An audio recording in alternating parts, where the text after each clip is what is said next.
We've all seen those online valuation tools on Zestimates and Realtor.com and whatnot.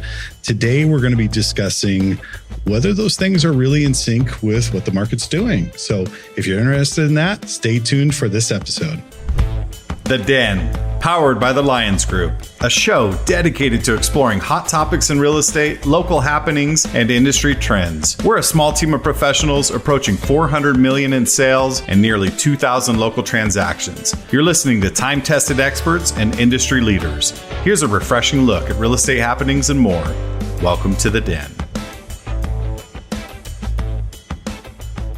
Hello, everyone. Welcome to today's episode of The Den, powered by the Lyons Group. Today, we're going to be talking about online valuations and whether they really represent a true picture of what your home is worth. We're going to discuss that and more. But before I get into that, let's introduce our co-hosts and partners today. Paul, hand me the rock berry to my left. Melissa, let's go, Glasgow. I love that. Aspen, the ninja Groen, and the boss, Shannon Martinez. My name is Ben Lyons, and I'm your host of The Den. And today's going to be an interesting topic because we get a call, or we get calls all the time from sellers saying, hey, I saw my home is worth X amount. And is there a correlation to really, is that a true representation of what the market is doing or not? Let's talk about the value models that they use and some ins and outs. But Paul, why don't you kick us off? Tell me your thoughts on the valuation, the AVMs. Well, I was just given this topic about 2 minutes ago. So It was last night. It was last night. I missed the email, so I did not do my homework on this. But there are times when they're close. Our state is a non-disclosure state. That means a lot of different things. But when homes sell in this area, they're not public knowledge. So the estimates that you get in this area are from different states and different areas. So they don't necessarily correlate to this market. So let's talk about the non-disclosure real quick, because I think that's important. You hear about the non-disclosure. People are like, I'm in a non-disclosure state. I don't have to disclose that I've got mold in my bathroom. And we're like, no. No. That does not mean that you don't disclose what's wrong with your property. What Paul is referring to is the non-disclosure. We don't disclose publicly what sales prices are to the general public, right? Like in Arizona, they do disclose. So you can pull up anybody's property, find out they got a mortgage from Wells Fargo. They owe this amount. They closed from this time. They bought it from this person. New Mexico is a little more restricted. So I didn't mean to cut you off, Paul, but we want to make sure that the listeners understand exactly what non-disclosure is. Thank you for the clarification. That's what happens when you do your homework. That's right. Thank you for that. No, but I think sometimes you get some that are pretty close. Some are very out of whack. And I always say to those people, if you want to sell it for that, why don't we put it at $1 million?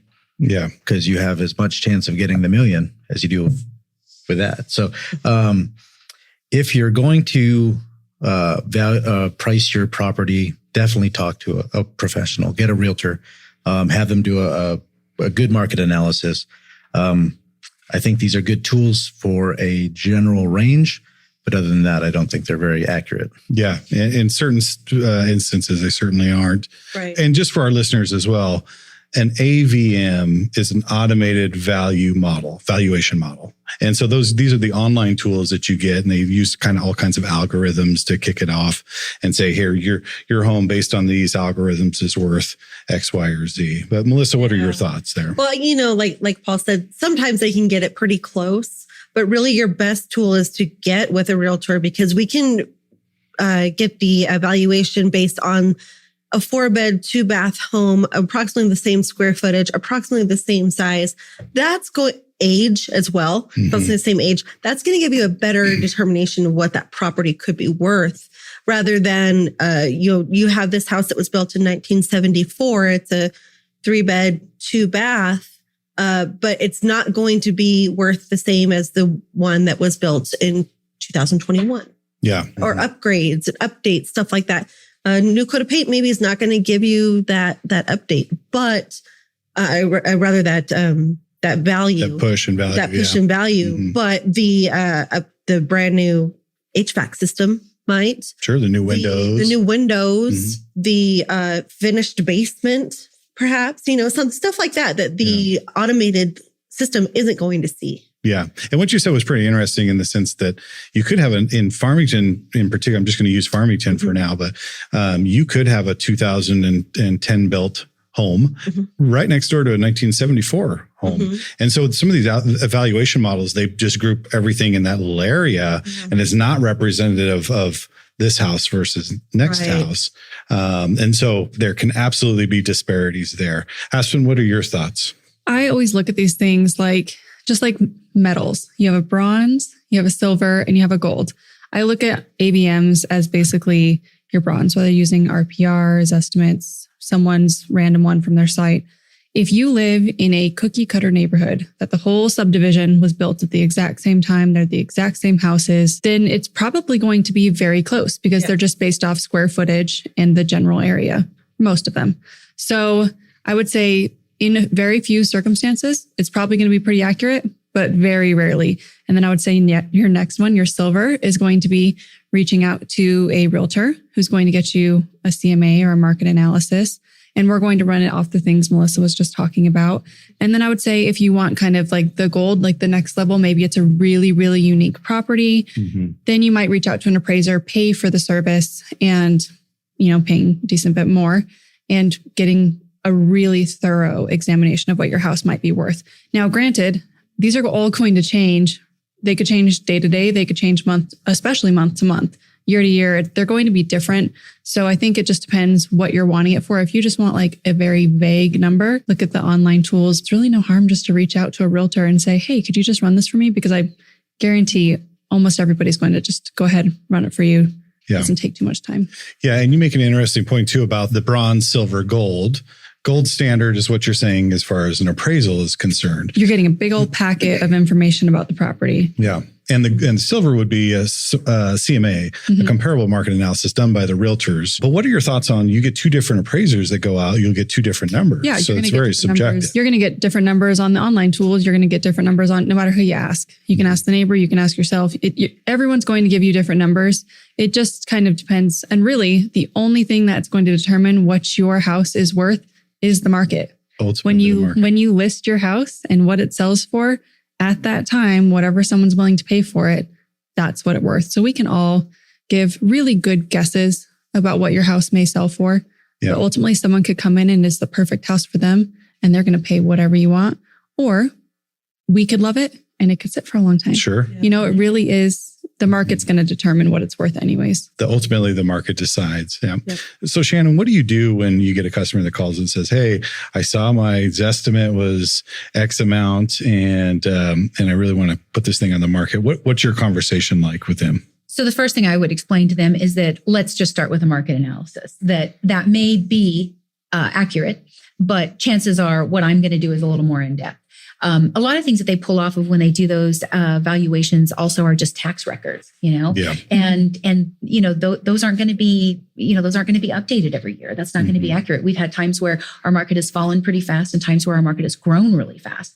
And you're not going to be able to extrapolate that kind of information off of those types of old information. Even if you look at our market today, think about if you look at somebody says, well, just 12, 14 months ago down the street, my neighbor whose house is just like mine sold for whatever. Well, we're already in a different market. That's already going to be different. Yep. And those evaluations cannot actually step foot in your property. They cannot account for deferred maintenance. They cannot, like you said, windows, new roof. They can't account for those things. If you have a home that's basically right next to each other and they're looking at it and saying they were built the same year, they're the same size, they're the same square footage, and they're taking them and saying, so your house is worth this and your house is worth this. But how many times have we seen one house that is maybe a 1970s house? It maybe has the original kitchen. It's been painted. It's a little bit nicer than the other ones, but it still has the original windows. Well, the one next door, maybe they did a total renovation and they had stripped down to the studs and it doesn't have galvanized plumbing anymore. Sure. It doesn't have old electrical anymore. It doesn't have, that house is going to sell for a different price. And there is no automated valuation that can ever look at your house and make those adjustments. And smells. Yeah. Like if there was animals, smoker. That's smokers. right. Yeah. Those things are going to be a detriment to a buyer. They're going to affect what somebody wants to pay for your house, good and bad. And an automated system is AI is amazing these days, and it does great things, but it just cannot replace a human eye and that human connection, understanding what a buyer wants. Very well said. Very well said. Well, and I think, and Aspen made this point, if you have 1,000 homes, you're in the Phoenix area, right? And you have 1,000 homes. I mean, those AVMs are on point. And our RPR is a program that we use as realtors, and we can look at properties all across the country. I don't know. Is RPR open to the public? I don't believe so. Yeah, I think it's just a specific realtor program. And I mean, they have all kinds of layers. They can show where, within a mile radius, what the demographics are, blue, red charts, whether there's growth in specific neighborhoods or, an appreciation of values. I mean, they get granular on that. But the problem is for us here locally in the Four Corners region is that we don't have sprawling neighborhoods of 2,000 homes that were all built by a single builder, where those AVMs can really kick in and give you and that's really accurate. So I don't want to take away from the programs, the algorithms that they created, the AI that's come into play. But when you are dealing with, for lack of a better word, a hodgepodge of different neighborhoods and homes that aren't very consistent. And I don't say that in a bad way. It's just, you have a custom home here and a custom home here. You have an older home here. It may be very nice. And you got a newer home here. It may not have the upgrades of the older home. I mean, your models can't take that into consideration. So when you have a conversation, Paul, with a buyer about what the market is doing, because like Shannon just pointed out, we have this ebb and flow constantly in the market. What does your conversation surround in regard to, your value online versus what we can get right now in this bandwidth? Because you have this little wave that kind of kicks and you're trying to peak the wave for your seller, right? You're trying to grab the top of that wave. What's that conversation look like, Paul? Well, I would like to say next podcast, I don't want to go first because they answered. You're just like, what do you do your homework, Paul? It might be my fault. So I'll do better next time. I like to talk to sellers about micro markets. And Farmington, like you say, there's a hodgepodge of new and old, custom and cookie cutter. And we have markets that change from one street to the next. Yeah. Like you can't get the same value out of 1,200 square feet, one street over. So I like to tell them, we need to look right in this area. What's happened in this area was built in the same time frame, the same type of construction, the same sort of amenities. We can't look across town to what something, the same house is selling in a different area. Right. So I talk quite a bit about location as being one of the prime valuation, prime drivers for your pricing. And then there's the sellability factor. And I've forgotten what the question was. I had a thought thinking about what they were talking about. No, that was great. That's great. But I like the micro markets, right? Now I'm going to play devil's advocate a little bit because you always do. Yeah, I always do. That's good. I do think in some price categories, people will go, hey, I'm not going to look in this specific area. I'm going to look across the board at every property, whether it's Farmington, Bloomfield, Aztec, Waterflow, Durango, whatever it is. If I'm in a specific range, I want to consider all options there, right? So that is almost another micro market within a. Well, you're talking buyers. Yes. Yeah. We're talking sellers. So that's a good delineation, because for me, when I think about, and when I have a conversation with a seller, now you all throw in your thoughts. When I have a conversation with a seller, it's very much in the eyes of a buyer. Right? Coming from a buyer's perspective. So if they're going to look at your home, Mr. Seller, and it's 1,500 square feet and you're at 250,000 and you have these great amenities, what would keep them from looking at that over here in this area or this location, right? What makes your home superior to that home in that choice? What are your thoughts on that, Melissa, and navigating the different areas or micro markets within the area? I don't know what I think about it. Yeah. Because it's something that it can be a challenge to educate a seller on that. Because you know what? We all take pride in our homes, right? Yeah. We all do. And sometimes there's that personal pride that comes into play that no matter what you tell the seller, no, this is worth what Zillow said. Yeah. Which is wildly inaccurate. So It can be a challenge, but it just goes to, preparing and educating your seller as much as you possibly can to help them understand. And ultimately the market will tell us, are we having showings? Are we having offers? If not, it's always price. Yeah. Always. Yeah, you can change a lot of things, but you can't change the location of the home, right? You can't change some of these fundamentals. Yeah. So it really boils down to the price. Paul, just to add, I remember when you were training me way back when I first started, I was adamant, this house is better than that house, and we should be able to get this price. It wasn't selling; we weren't getting showing. You said something to me. He said, if it was priced at $100,000 today, would it sell? I go, in a heartbeat. But then it's always price. And that's kind of what I talk to sellers about. Once you get to the point where it's not showing anymore, it's, we're getting reviews that say we have this issue. Is it fix the issue or bring the price down? Yeah. So those are, that's kind of another topic, but it's always price, like she was saying. It is always price. Now, when you do a market analysis, do you throw in active comps? Because so you have the online valuation tools, right? You have the bronze, then you have the silver, which is our market analysis. And in that market analysis, do you include obviously sold homes, right? Do you include the pending and the actives? Well, you trained me to do it this way. And I know we're going to have a different discussion here, or there's a different opinion. Aspen has a different opinion. I have a different opinion than people. Yeah. Right. Weird. So I think closed is the one that, the appraisers are going to look at. Sure.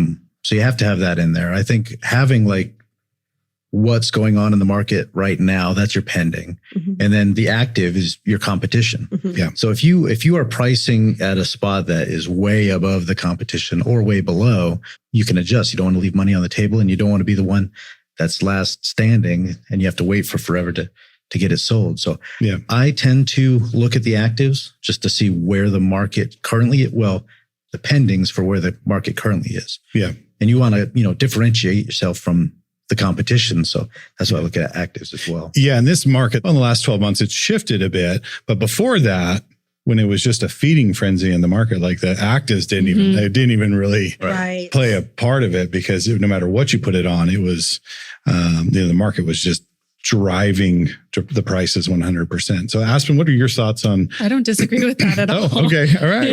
Well, I was hoping for some juicy back and forth there. I might not put it, in my, so like we said, we're not a disclosure state. So I will call for any pendings. If they're allowed to tell me what it's under contract for, then they can tell me. If they can't, they can't. So I do call for pendings. And if I get the actual number that it's under contract for, I might include it. If I'm needing, more actives, I might not put them necessarily in the CMA, but I am definitely bringing them, say, hey, this is listed at this price. It's been here for this many days. Here's the pictures.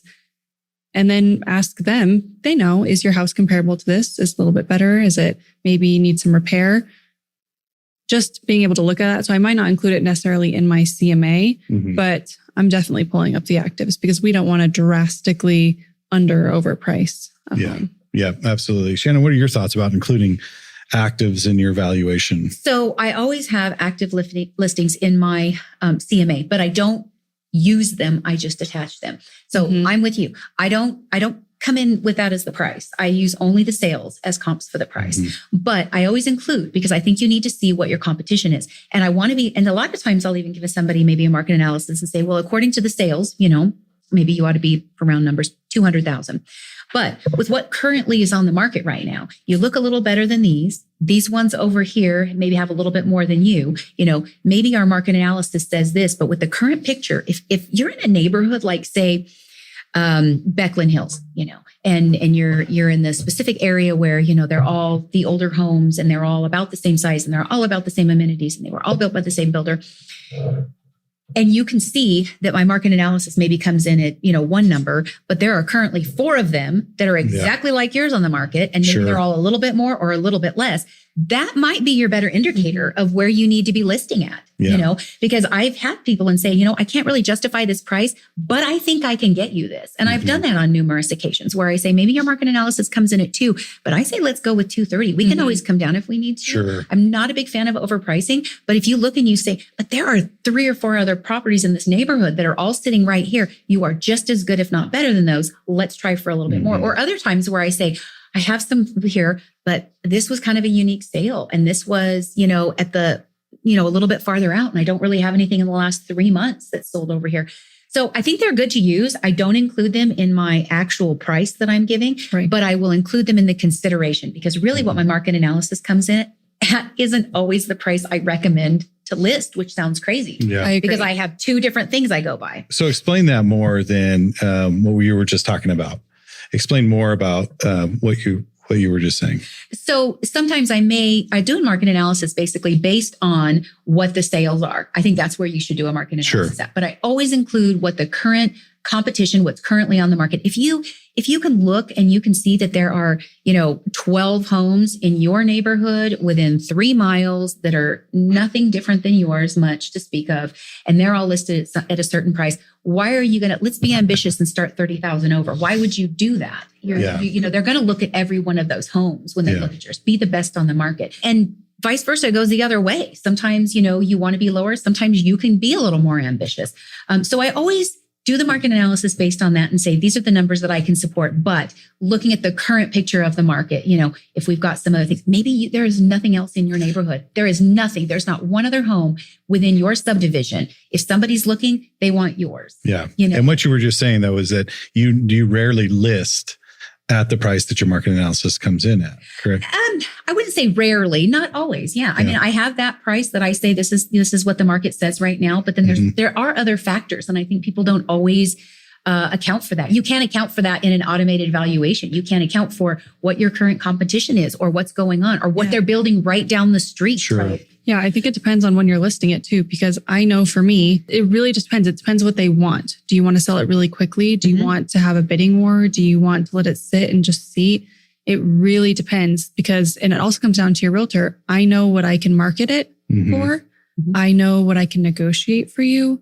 So I think it comes down to a little bit of trust and just kind of saying, here's your options.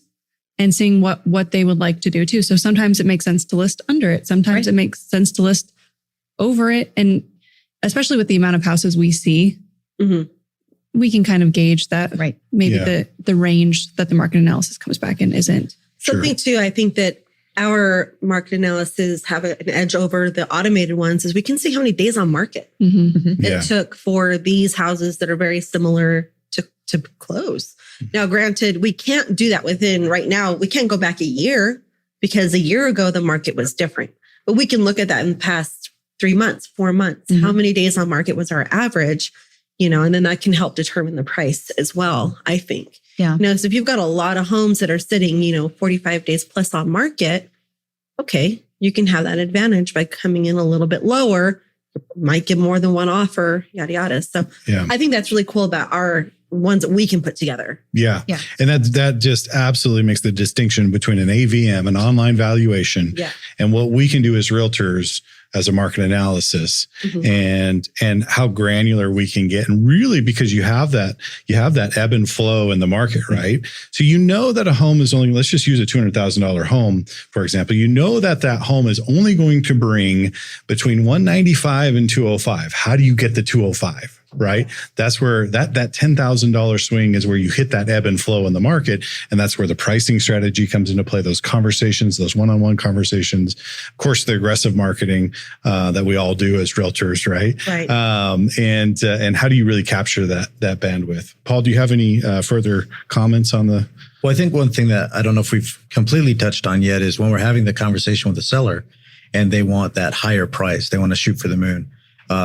We have to, as the realtors, have to say, well, it's going to appraise in this range. That's why we use the closed comps for the market analysis. Say the appraisal is going to come in right about here. We use the competition with the actives and the pending, but the appraiser is going to use the closed. So we have to be the ones to tell the seller, this is where it should come in at. If we go too much higher, buyer makes an offer, appraisal could bring it back down. Yep. Excellent point. And I think that's going to be a whole podcast topic on its own pricing strategies, right? Mm-hmm. Different scenarios, different strategies. Now we're running a little short on time, so I want to dive right into the speed round, and then we're going to get to my favorite part of the podcast. But the speed round, final thoughts, are value AVMs, right? Automated valuation models online worth their salt? Shannon, you can go first. They're not really worth much.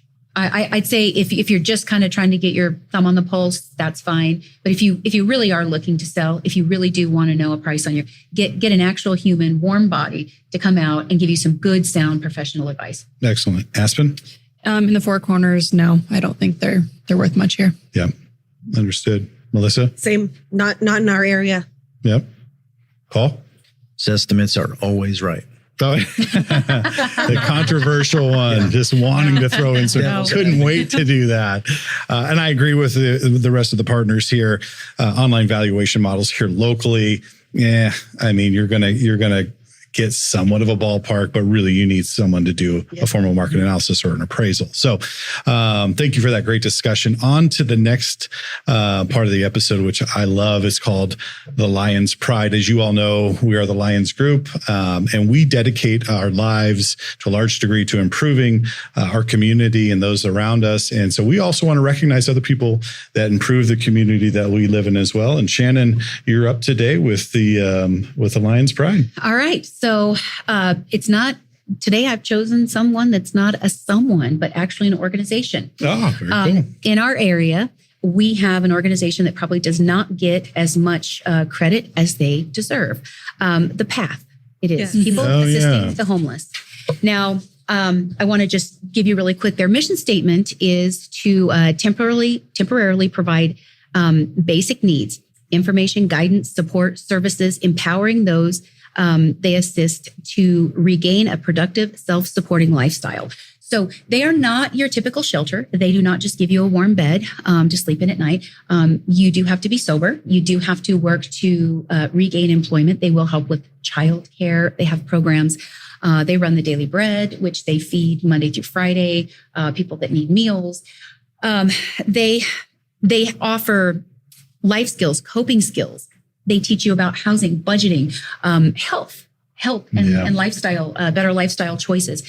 So people that come there, when you start realizing that the statistics say that 7 out of 10 Americans, and really think about this, are one paycheck away from losing their home. Oh, yeah, that is terrifying to think of. And we realize how many people are just hanging on by a thread, and how many families really just hit that point where they can't do that next step. And the Path is not just a shelter that will give you some food and a place to sleep for the night. They really are dedicated to putting our community back on a better path to being self-sufficient. And that's what makes them different. And that's what makes them special. There are a lot of ways you can help the Path. If you want to volunteer at the Daily Bread, if you want to maybe just even attend the Mayor's Ball this year, benefits them. And that starts, next year. I think in January, they start selling tickets. The chocolate affair that they do every year. Those type of things, keep giving them funds that they can keep doing that good work. And when you realize that they serve, I think, 800 people in our community every year. And I think they offer like 20,000 nights stay, like beds to so many people. You think about how many people are spending a night there, how many people are getting a warm bed and getting nurturing. Yeah. They're not just, they don't just open their doors so you have a warm place and you don't die on the streets at night. It's nurturing. Yeah. And it's a completely different concept. And I think they do great work. And I think they deserve to be talked about. I think that people they don't get the recognition that they should. Well, I love the fact that they go back to the fundamentals of teaching some of the basic things and creating a path forward. It's not just a destination you're going to be. They're creating a path forward. So if you're a part of the Path nonprofit organization, we want to tell you that the Lyons Group, we see you. We want to thank you for all the work that you're doing in our community. And we couldn't be more proud of what you're doing to help people get to the next level in their lives. So thank thank you very much and welcome to the Lyons Pride. So on that note, we are going to conclude our session today. Next week, we're going to talk about water rights. So you want to stay tuned. If you have water rights or thinking about water rights, or if you want to acquire water rights, you want to listen to that episode. But if you like what we're talking about and you want to throw in a topic, please comment on one of the videos. You can reach out to us at team@sjcbroker.com. You can go to our search engine, which is sjcbroker.com, and find out more about all of us and reach out to any of us. We have all of our contact information listed below. You can reach out and get a free buyer's or seller's guide. They are fantastic. They're the best around. And we're happy to help. We're an open book. We love working with this community and the clients that we have. And thank you for joining us today. Until the next time, we'll see you in the den. Thank you for listening to The Den, powered by the Lyons Group. Hit the subscribe button to keep informed on real estate happenings. If you'd like to learn more about the Lyons Group, visit sjcbroker.com. Complex markets require complex strategies. The Lyons Group can give you a true advantage in any market. Whether you're buying or selling, residential or commercial, contact us directly at sjcbroker.com. We're time-tested experts with a client-first approach, and we'll see you next time in the Den.